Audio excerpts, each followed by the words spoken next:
Hey there, lovely soul. Welcome back to Noah's Stories. Some hearts are born into light, others have to crawl through darkness to find it. Today, we follow Mira, a girl forgotten by everyone until the night a stranger came knocking and offered her something she never thought she'd have, a way out. Mira Dawson had grown used to being forgotten. She couldn't remember the last time someone said her name with softness in their voice. Since her father passed away when she was just 12, Mira's life had become a tunnel of darkness with no way out. The home that once held warmth and laughter quickly turned into a cold prison under the rule of her stepmother, Camille, a sharp, cruel woman with a calculating smile. Her two step-siblings weren't any better. They didn't see Mira as family, but rather as a shadow, an unpaid servant expected to carry the weight of the household without a single word of thanks. She was forced to cook, clean, do laundry, and maintain the house from dawn until well past nightfall. In return, she was given a dusty, windowless storage room to sleep in. Each morning, Camille would kick open the door, yank the thin blanket off Mira's frail body, and scream into her face like she was something filthy and unwanted. Mira had once believed that if she was obedient enough, worked hard enough, maybe, just maybe, they would accept her. But the years had carved a brutal truth into her bones. She was not a daughter, not a relative. She was an inconvenience that simply wouldn't disappear.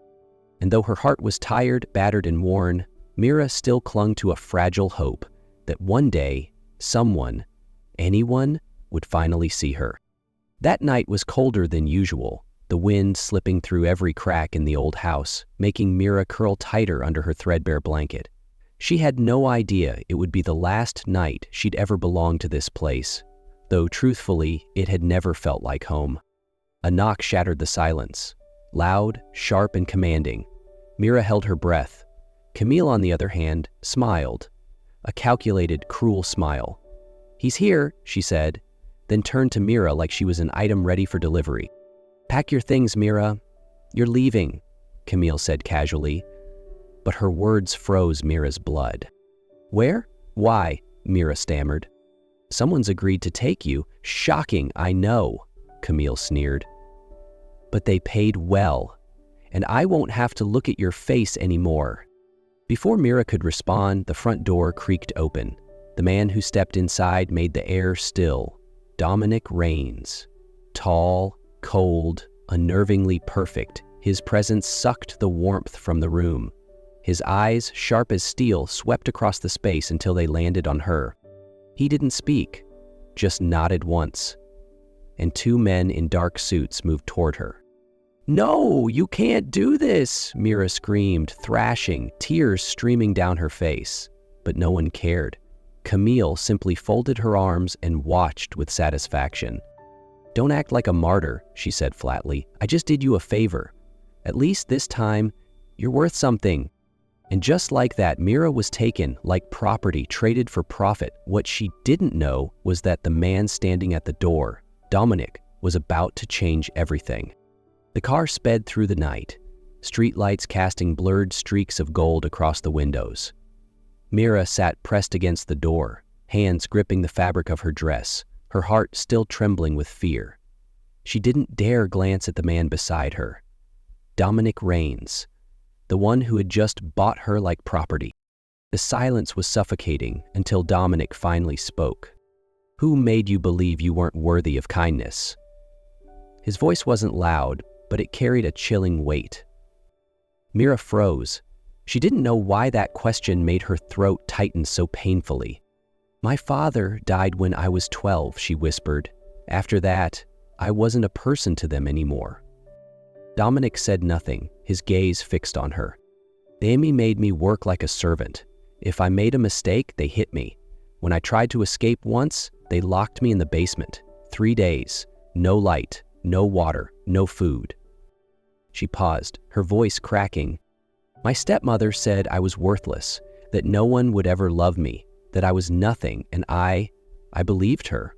I lived like a shadow. No one saw me. No one cared if I disappeared." Dominic turned away, his jaw clenched, his hands balled into fists, knuckles white. "Those people," he said, his voice low and filled with restrained rage. "We'll pay for every tear you've cried. I swear, I won't let anyone hurt you ever again." Mira looked up at him, eyes wide. No one had ever said that to her. No one had ever meant it. "You'll live like a queen," Dominic said slowly, deliberately. "From this moment on, no one touches you. Unless they want to deal with me." The car stopped. Mira turned to the window. A modern mansion stood bathed in warm golden light, nestled in the quiet of the forest. Floor-to-ceiling windows glowed like stars. A different world, where for the first time Mira was no longer invisible. She sat pressed against the door, hands clutching the hem of her worn-out dress, heart pounding so violently it felt like it might break. Her mind spun with dreadful possibilities, being sold, imprisoned, used. But Dominic simply sat there. Until the car stopped, Mira looked up in disbelief. In front of her stood a modern mansion tucked away in the woods. Not a prison, but something breathtaking. She followed in silence, every step echoing louder in her chest than on the polished floor. When the tall man opened the double doors, she braced herself, expecting cold walls and chains. But instead, she found a room that left her speechless. High ceilings, polished wood floors, floor-to-ceiling windows looking out onto peaceful pine trees. The bed was draped in soft white silk. In the corner, there was an easel, paints, and a blank canvas. "This is for me?" Mira whispered, hardly daring to believe it. "Yes," Dominic replied shortly from the doorway. "Your room." She turned to look at him, truly looked at him for the first time, and realized his eyes weren't just cold. Deep within them, something watched her. Quietly, carefully. "I don't understand," she said softly. "Why?" Dominic stepped closer, unthreatening but firm. "I didn't bring you here to own you. I brought you here because I saw something others didn't." Mira froze. "You? Knew? I paint?" "I didn't need to know," Dominic said calmly. "I just figured someone who had nothing deserves everything." She turned to face him, emotion rising in her chest. "Why are you doing all this for me?"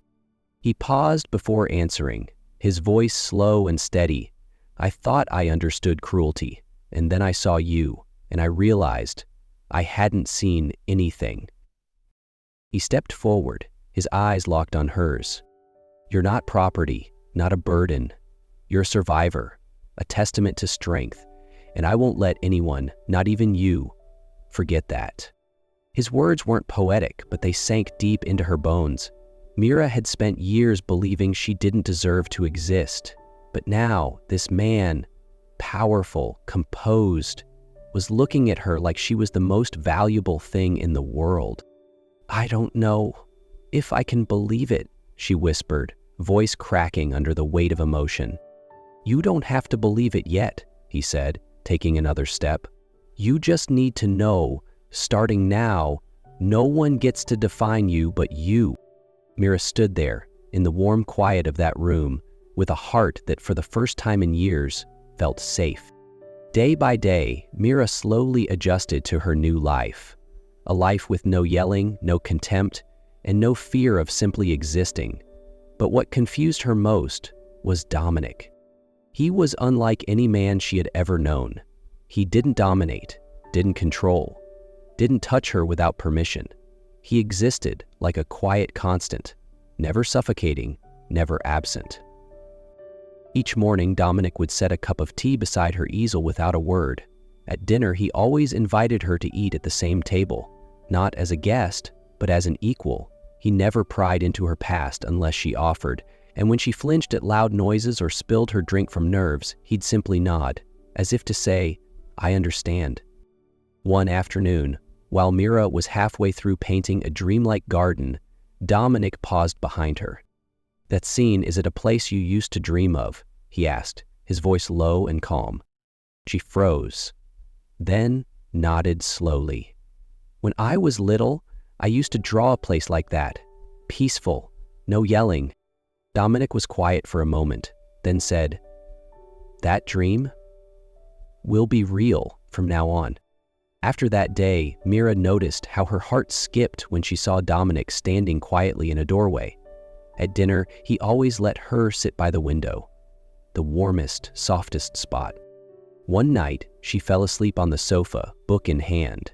When she awoke, a light blanket had been draped gently over her.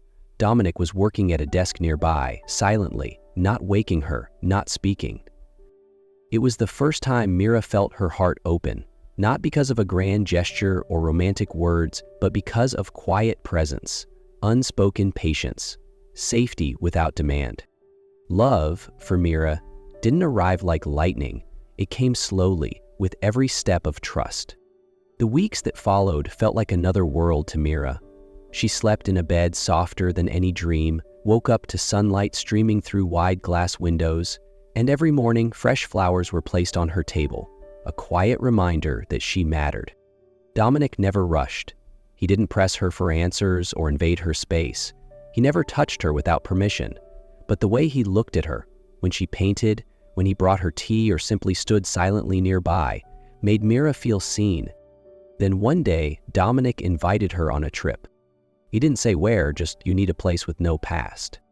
Mira sat in his private jet gazing at the sky. When they landed, a helicopter waited to take them deeper into the wilderness until they reached a lakeside villa nestled within the Canadian forest. It was surrounded by trees, water, and open skies. That night, Dominic led her down a path lit with warm golden lights. At the end by the lake was a candlelit table beneath trees strung with fairy lights. He got down on one knee. From his jacket, he pulled a velvet blue box, opening it to reveal a simple, elegant ring, shimmering like the look in his eyes. "Mira," he said, his deep voice unsteady, "I don't know how much the past has taken from you, but I know this. I want to be the first to give it all back. Let me be the place where your heart can finally rest. No more running, no more hiding, just love, honest, patient, and yours." Mira cried, and for the first time in her life, she didn't hesitate to say yes. When they returned, Dominic made his move. He didn't threaten, he didn't scream, he used power, the kind that shattered empires. Camille, Ethan, and Clara's crimes were exposed publicly, their bank accounts frozen, properties seized, their social circle vanished overnight. Camille begged for mercy. Dominic said nothing. "No one hurts Mira without consequences," he said. "No one." Mira didn't ask. She simply held his hand. The same hand that had once been cold, but now it was the safest place she had ever known. Mira had never dreamed of a wedding. As a child, she didn't have dolls in white gowns or fantasies of walking down an aisle. She had never thought she was important enough for a white dress. But Dominic turned the impossible into something beautifully real. They held the ceremony on the Oregon coast, where morning light draped the horizon like silk. Chairs lined the sand, covered in soft white cloth. Lavender and white roses framed the aisle, and a small string quartet played gentle melodies. Only a few dozen guests were invited, those who truly cared. Mira walked slowly, wrapped in lace, her hands trembling around a small bouquet.